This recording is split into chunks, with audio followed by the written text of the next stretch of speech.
Inflation in Pakistan has jumped to 31.5%.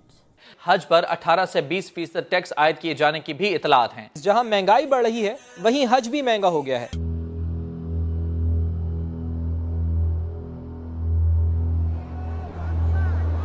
بسم اللہ الرحمن الرحیم۔ السلام علیکم، میں ہوں سلمان چیمہ اور آپ دیکھ رہے ہیں میرا یوٹیوب چینل۔ پاکستان میں غریب طبقات سے تعلق رکھنے والوں کی بڑی تعداد یا تو روزگار کی تلاش کے لیے بیرون ملک سفر کرتی ہے یا حج عمرہ کی ادائیگی کے لیے۔ یہ لوگ پائی جوڑ کر برسوں اس سفر کے لیے رقم جمع کرتے ہیں، لیکن ملکی کرنسی کی قدر میں بہت کمی آ چکی ہے اور مہنگائی کی وجہ سے ہر برس حج کے اخراجات میں اضافہ ہوتا جا رہا ہے۔ پاکستان سے یہ اخراجات اب اس قدر بڑھ چکے ہیں کہ غربا تو ایک طرف، متوسط طبقے سے تعلق رکھنے والوں کی پہنچ سے بھی باہر جا چکے ہیں۔ 2020 میں پاکستان سے حج کے فریضے کی ادائیگی کے لیے جانے والے افراد سے حکومت نے 5 لاکھ روپے فی کس کے لگ بھگ رقم لی تھی، جو 2022 میں 7,10,000 روپے تک جا پہنچی اور اس سال 12 لاکھ روپے کے قریب وصول کیے جا رہے ہیں، اور پرائیویٹ حج تو 16 لاکھ سے بھی اوپر جا رہا ہے، جو کہ ایک بہت بڑی رقم ہے۔ سرکاری حج کے اکانومی پیکج کی قیمت پاکستان کے شمالی علاقوں کے لیے 11,75,000 جبکہ جنوب میں واقع علاقوں سے 11,65,000 روپے وصول کیے جا رہے ہیں۔ مہنگائی کی وجہ سے مڈل کلاس کے لیے حج کا خواب دیکھنا بھی مشکل ہو گیا ہے۔ زندگی کی جمع پونجی لگا کر اس مقدس فرض کو نبھانا پڑتا ہے اور شاید ہماری آنے والی نسلوں کے لیے ایسا کرنا بھی مشکل ہو جائے۔ پہلے کبھی یوں ہوتا تھا کہ حج پہ بھیجنے کے لیے حکومت کے پاس کوٹا کم ہوتا تھا اور خواہش مند حضرات کی درخواستیں زیادہ، پھر قرعہ اندازی کے ذریعے یہ فیصلہ کیا جاتا تھا کہ کون جائے گا اور کون نہیں۔ مگر اب کی بار پاکستان کے لیے مقرر کردہ حج کوٹے کے تحت دستیاب نشستیں زیادہ تھیں، مگر درخواست دینے والے امیدوار کم رہے، اور یہی وجہ ہے کہ حکومت نے سرکاری حج اسکیم کے لیے قرعہ اندازی کیے بغیر تمام امیدواروں کو جانے کا موقع دیا ہے۔ یہ حج کے لیے درخواستیں جمع کروانے والے پاکستانیوں کے لیے حکومت کی طرف سے بہت بڑی خوشخبری ہے کہ سرکاری حج اسکیم کے تحت درخواست دینے والے 72,000 سے زائد افراد کو اس بار حج پر بھیجا جائے گا۔ اب کی بار حکومت نے اسپانسرشپ اسکیم کا کوٹا بھی بڑھایا تھا، جس کے ذریعے اوورسیز پاکستانی یا ان کے رشتہ دار ڈالرز میں ادائیگی کر کے حج پہ جا سکتے ہیں، مگر زیادہ لوگوں نے اس کوٹے کے تحت بھی درخواستیں جمع نہیں کروائیں، حالانکہ بہت زیادہ امید کی جا رہی تھی کہ اسپانسرشپ اسکیم کے تحت درخواستیں آئیں گی۔ ہر سال پاکستان کی آبادی تو بڑھ رہی ہے، مگر حج پہ جانے والوں کی درخواستیں نہیں بڑھ رہیں۔ درخواستوں میں کمی سے ظاہر ہوتا ہے کہ حج پر اٹھنے والے اخراجات میں بے تحاشا اضافے کے بعد اب پاکستانیوں کی اکثریت اس مذہبی فریضے کے لیے رقم کی ادائیگی کی استطاعت نہیں رکھتی۔ سرکاری حج کی قیمت میں اضافے کی وجہ عالمی سطح پر مہنگائی بھی ہے، جس سے سعودی عرب میں سہولیات کی قیمتوں میں اضافہ ہو گیا ہوا ہے۔ 2022 کی نسبت امریکی ڈالر کے مقابلے میں پاکستانی روپے کی قدر میں کمی کا بھی اس میں ایک اہم کردار ہے۔ 3 بڑے خرچے ہیں جن کے باعث حج مہنگا ہے، جن میں 20% خرچ فضائی ٹکٹ کا ہے۔ اس کے علاوہ وہ ضروری اخراجات ہیں جو وہاں مخاطب اور مشاعر کو ادا کرنے ہوتے ہیں، اور تیسرا بڑا خرچ 40 دن کی رہائش اور کھانے پینے اور ٹرانسپورٹ کے اخراجات ہیں۔ اس صورتحال میں ایک سوال یہ بھی ہے کہ کیا سرکاری حج کے اخراجات میں کمی ممکن ہے کہ اس مذہبی فریضے کو عام آدمی کی پہنچ میں لایا جا سکے؟ چونکہ حکومت ماضی میں حج اخراجات میں ہونے والے اضافے کا کچھ بوجھ سبسڈی کی صورت میں خود اٹھاتی رہی ہے، تاہم ملک کے مشکل معاشی حالات کے باعث اس مرتبہ سبسڈی کا امکان نہیں ہے۔ سرکاری اسکیم پر اکانومی پیکج کے ساتھ جانے والے حاجیوں کے مکتب تھوڑے دور ہوتے تھے، تاہم اس مرتبہ حکومت کوشش کر رہی ہے کہ مخاطب ٹرینوں کے قریب ہوں، کیونکہ اس مرتبہ سرکاری حجاج کے لیے ٹرینوں کا انتظام بھی کیا گیا۔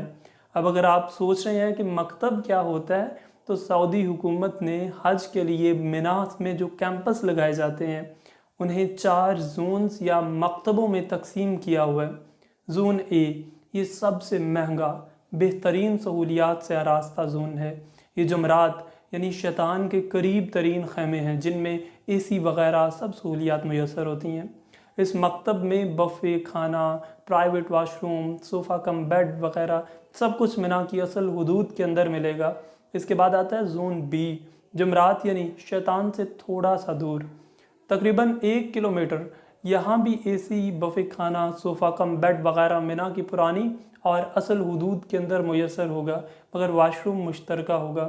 پھر زون سی شیطان سے 2 سے 3 کلومیٹر دور ہے اور یہاں اے سی نہیں ہوگا، البتہ یہ کیمپ کولر والا ہے، یہاں واش روم کم اور لوگ زیادہ ہوتے ہیں۔ کچھ خیمے منا کی اصل حدود کے اندر اور کچھ منا کی اصل حدود کے باہر نیو منا میں ہیں۔ زون ڈی یہ شیطان سے خاصا دور، مزدلفہ میں 4 سے 5 کلومیٹر کے فاصلے پر ہے اور یہاں کولر والے کیمپ ہیں جن میں بہت کم واش روم اور لوگ بہت ہی زیادہ ہوتے ہیں۔ یہ سب خیمے منا کی اصل حدود سے باہر نیو منا میں ہوتے ہیں۔ پاکستان سے سرکاری حج پر جانے والے افراد کو عموماً سی اور ڈی مکتب میں ہی رکھا جاتا ہے، چونکہ وہاں 40 دن رہنا ہوتا ہے تو اخراجات تو ظاہری سی بات ہے ہوں گے ہی۔ اب اکثر لوگ سوال کرتے ہیں کہ اس دورانیے کو کم کیا جائے تو رہائش اور کھانے کا خرچہ نہیں پڑے گا، لہٰذا اوورآل حج کے اخراجات میں کمی آئے گی، کیونکہ سعودی عرب میں مناسک حج کی ادائیگی کا عمل 5 دن یعنی 8 ذوالحج سے 13 ذوالحج کے درمیان مکمل ہوتا ہے، مگر وزارت مذہبی امور کے مطابق ایسا ممکن نہیں۔ سعودی حکومت نے تمام ممالک کے لیے کوٹا مختص کیا ہوا ہے اور اسی کے تناسب سے حجاج کی آمد و رفت کا نظام ترتیب دیا جاتا ہے۔ 40 دن کا پیکج سعودی ہدایات کے مطابق رکھا گیا ہے تاکہ پاکستان کے 1,80,000 حجاج وہاں کی گنجائش کے مطابق مرحلہ وار پہنچیں اور ویسے ہی مرحلہ وار ان کی واپسی ہو، تاکہ مکہ میں زیادہ ہجوم نہ بنے۔ پروازوں کو لینڈنگ سلاٹس دیے جاتے ہیں اور اس بات کا شیڈول اور پلان بھی دیا جاتا ہے کہ کوئی ملک کتنے دن میں کتنے حجاج سعودی عرب بھیج سکتا ہے۔ اس شیڈول پر عمل درآمد کرنا ہر ملک کی ذمہ داری ہوتی ہے۔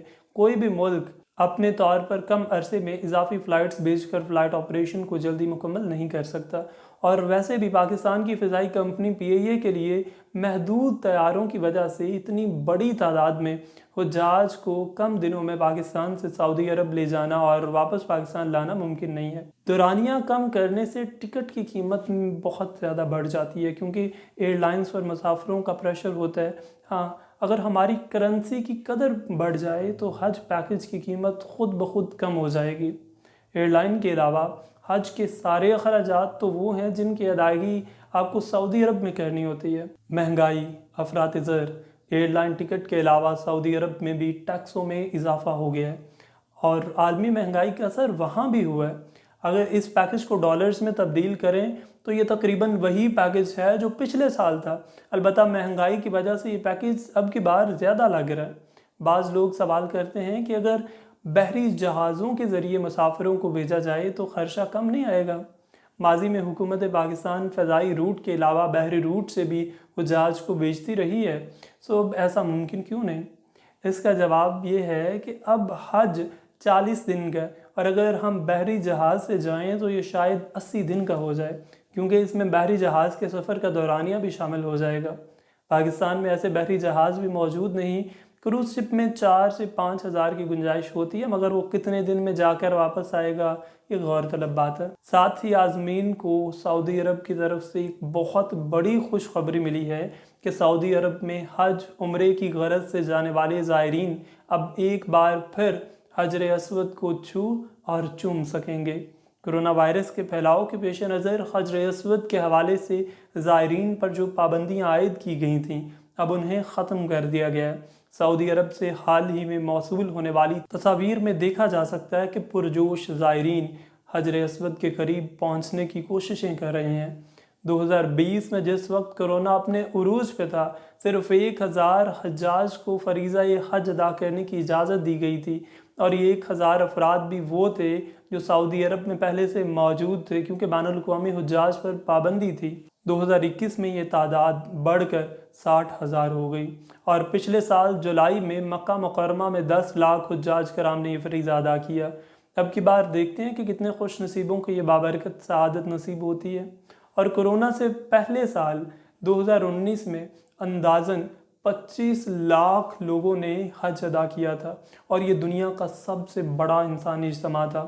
اسلام میں چونکہ حج ایک ایسا فریضہ ہے جو ہر صاحب حیثیت مسلمان کو اپنی زندگی میں کم از کم ایک بار ضرور ادا کرنا ہوتا ہے، جبکہ عمرہ سال کے کسی بھی وقت میں ادا کیا جا سکتا ہے، اور دنیا بھر سے لاکھوں مسلمان سال بھر عمرہ کی ادائیگی کے لیے سعودی عرب میں جاتے ہیں۔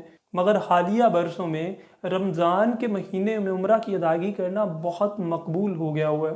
عمرہ کرنے والوں کی تعداد میں اضافے کی ایک بڑی وجہ یہ بھی ہے کہ اگر آپ کسی بھی ترقی یافتہ ملک میں رہتے ہیں اور ایئر سعودی یا فلائی ناس ایئر لائن کے ذریعے فلائٹ بک کرواتے ہیں تو آپ براستہ سعودی عرب جائیں، 4 دن وہاں پر قیام کر سکتے ہیں، عمرہ کی سعادت مفت میں حاصل کر سکتے ہیں۔ اللہ پاک ہم سب کو اس مبارک اجتماع میں شامل ہونے کی اور اس فرض کو ادا کرنے کی سعادت نصیب فرمائے۔ اپنا اور اپنے پیاروں کا بہت سا خیال رکھیے۔ اللہ نگہبان۔